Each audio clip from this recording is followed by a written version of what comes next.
This is a video response for Shafe.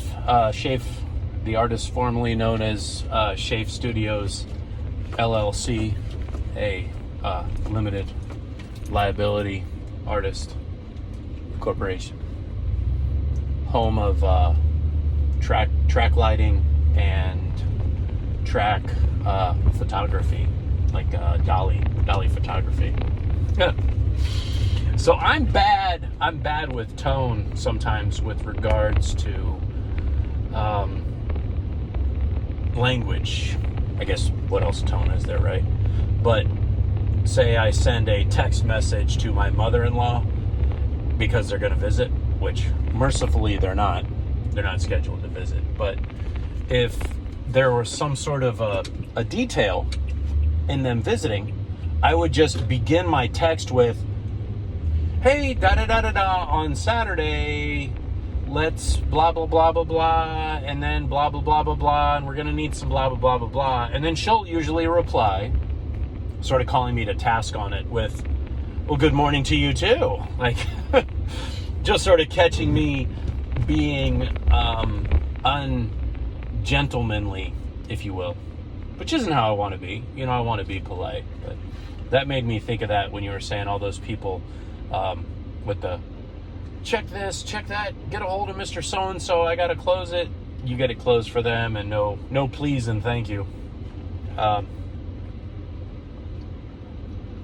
It goes a long way though, and I think in business it's a difference in relationships too. Believe it or not, Shafe, some of the biggest lessons I hold in high regard from business, I learned from you. And one of your top one is calling people back that leave you a message. You know, make sure you have that personal touch. And man, that just puts you head and shoulders ahead and above what other people are trying to do. And then they wonder why their business is failing or why things aren't going the way they wish they would, right? Agreed to the panic that a normal person would be under in the case of like a true disaster. I've seen it. I've seen that firsthand. When we had the hurricanes go through and we were out of power, power was out for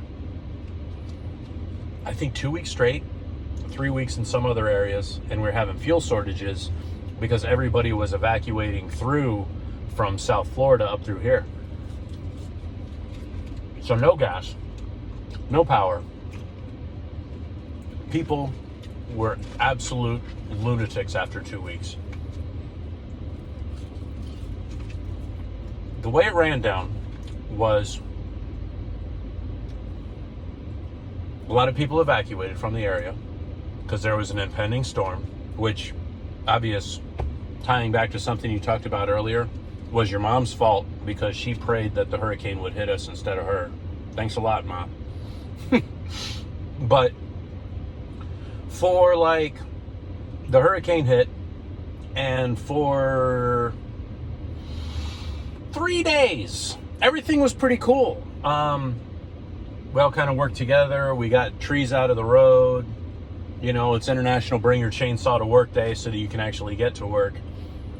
But after 3 days, when the people who evacuated returned, that's when everything went to shit.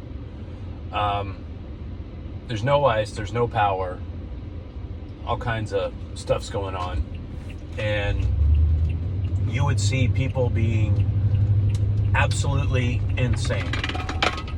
I'm talking, I'm not being facetious here or referring to in a metaphor. Like, people's sense of reality was absolutely gone. You could not do anything at all with certain people, and they would just start muttering and blabbering, and if you didn't give them the immediate gratification they needed, then they would be even worse, and they just scuttle on out of whatever the hell it was they were doing.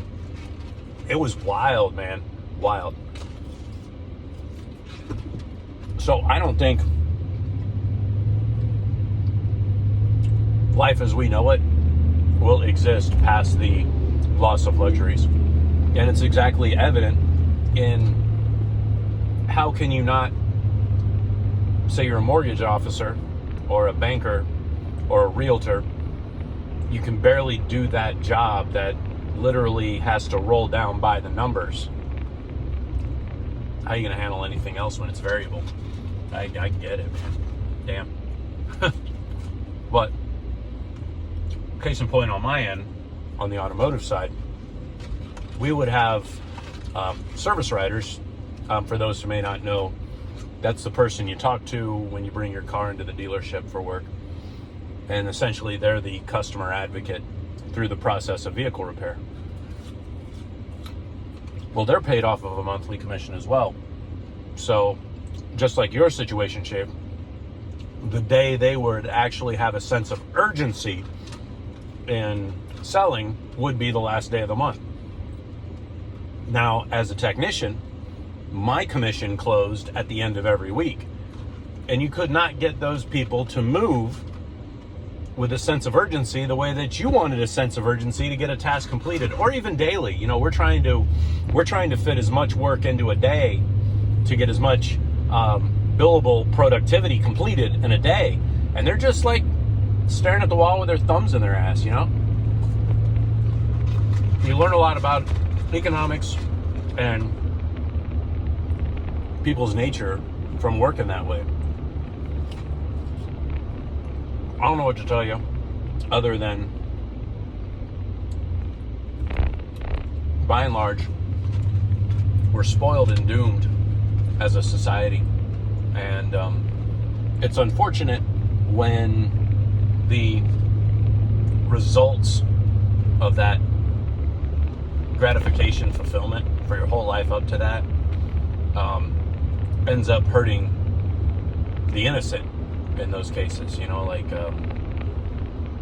when you're trying to get something done or you need to rely on somebody, but they become literally almost like hysterical in the moment. It's dangerous because there's aspects when you do have to share. So say a gas station actually got gas, you have these people that literally have mental and emotional compromise occurring. Bro, you can't plan for that.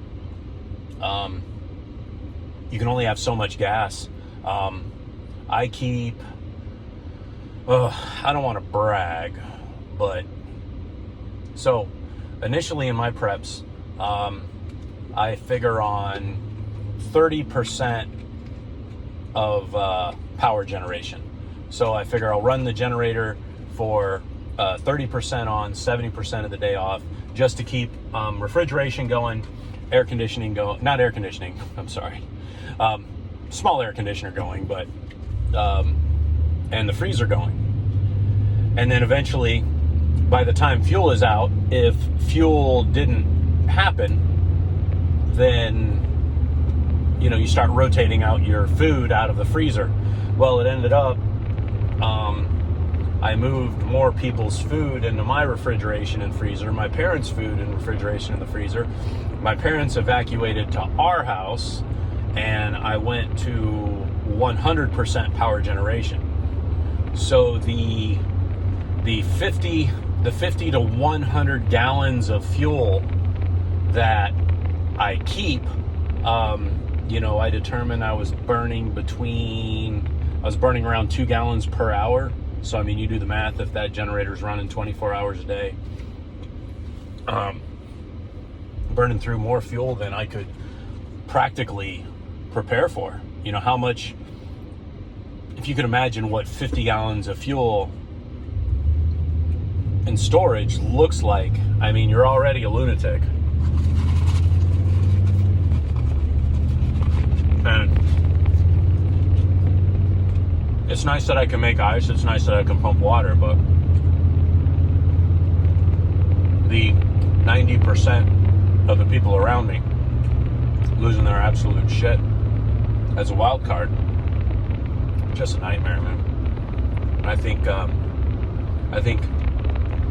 to ring the bell, you're shouting into the wind in a way. But maybe us having this conversation, we've solved it for the world. All right, man. Take care, and catch y'all later.